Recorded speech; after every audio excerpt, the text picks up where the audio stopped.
Looks like James Harden is going to be opting into his contract, but it's not to play for the Philadelphia 76ers. It may be just to be traded, as reported by Woj. Let's talk about it right now. Listen, if you're new to the channel, this is P.kidd Talks NBA. You know why you clicked on the thumbnail. Let's just talk about it. James Harden has been speculated. It's been speculation around James Harden as to whether or not he will be in a Philadelphia 76ers jersey. Well, he did opt in, but it's for him to essentially opt out. Essentially, what seems to be happening is that he's opting into his $35 million. He's going to be traded. Now, the speculation right now, because it is still speculation, I don't want to sit there and make it seem like I'm breaking some type of news that ain't been broken or ain't been talked about, is that he is going to end up landing with the Houston Rockets, which now comes on the cuffs of.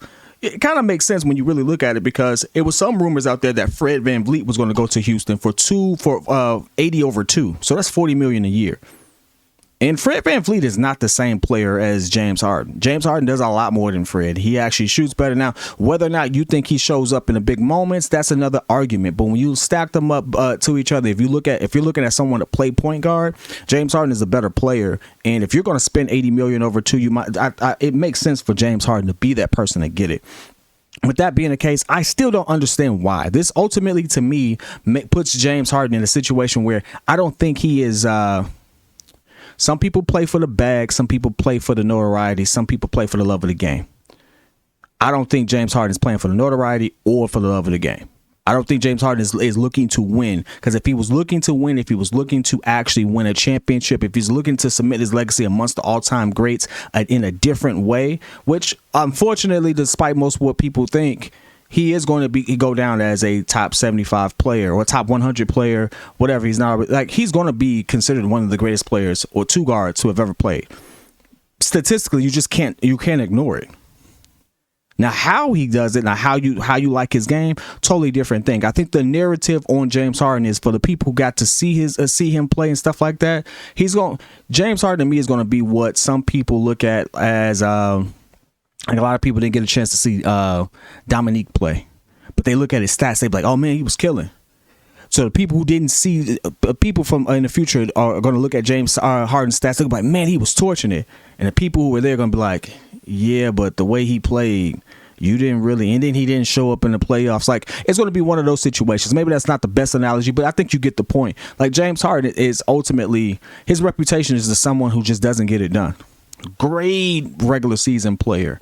And so for me, this is just ultimately a move where he goes back to his comfort zone. He goes back to where maybe he's going to have a high utilization and things of that nature, if indeed he does find himself in a Houston Rocket jersey. Now, I do think that there's some other teams who could utilize him.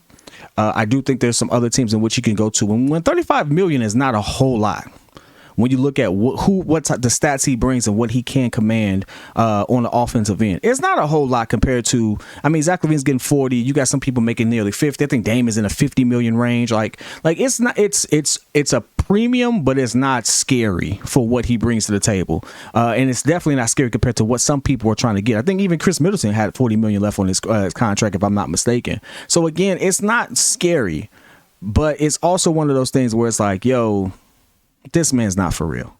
And no one's, and ultimately, depending on what really happens, like, this could be one of those things where he opts in and maybe he pulled an okie doke. Maybe he does stay. I mean, I made a video on the Windy City Breeze talking about how Andre Drummond was opting out and going to the Dallas Mavericks just for an hour later him to be staying in the Chicago Bulls jersey. Like, it could be one of those things that happens. Maybe they still have a chance to work it out. But the prevailing rumor is that he is opting out and he is looking.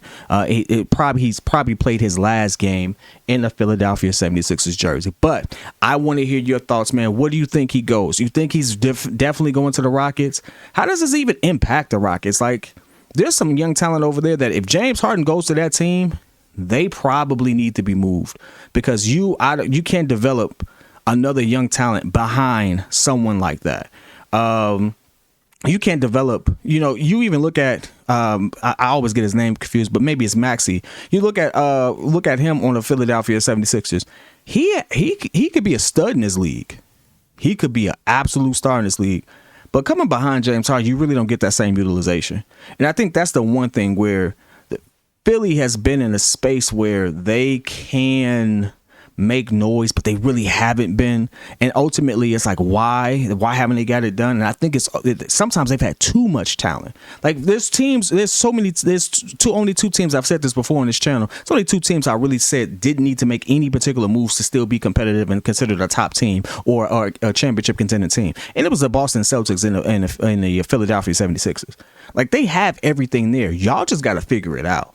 And so when you sit there and you look at it, maybe this is a blessing in disguise for Philly. They get to get some role players back. Maybe they get a much cheaper but more efficient or someone who at least shows up player at the point guard position. Or maybe they roll with Maxey. But either way, you don't have the dependency on James Harden to be the James Harden of old. And this new look James Harden, especially since they're not calling the fouls the same way, I think this ultimately just works in their favor because I don't care what nobody says. James Harden is not him anymore. He had a good 2-3 year run, especially around when the league was cracking down on these hard fouls and stuff like that. And he was finessing the rules. But that James Harden is done. And if he bounces back, great. You know what? I have egg on my face or whatever, but I don't look at him as somebody who's going to make that leap, especially at this point. It doesn't change what he's done for the game of basketball. He is a pioneer in very simple things. That step back that he has, everybody and their mama now has some form of a step back, and he's popularized it to a different degree in how he's done it. And you have to give him credit for that. But when it comes down to actually being a winning player and getting it done in the biggest moments, he won't have that reputation. He doesn't have that reputation, and I don't see it changing. But again, I want to hear your thoughts. If you're a Philly fan, how do you feel? Is this good? Is this bad? How ultimately, are you happy about it? And if you're a Rockets fan, how do you feel about it?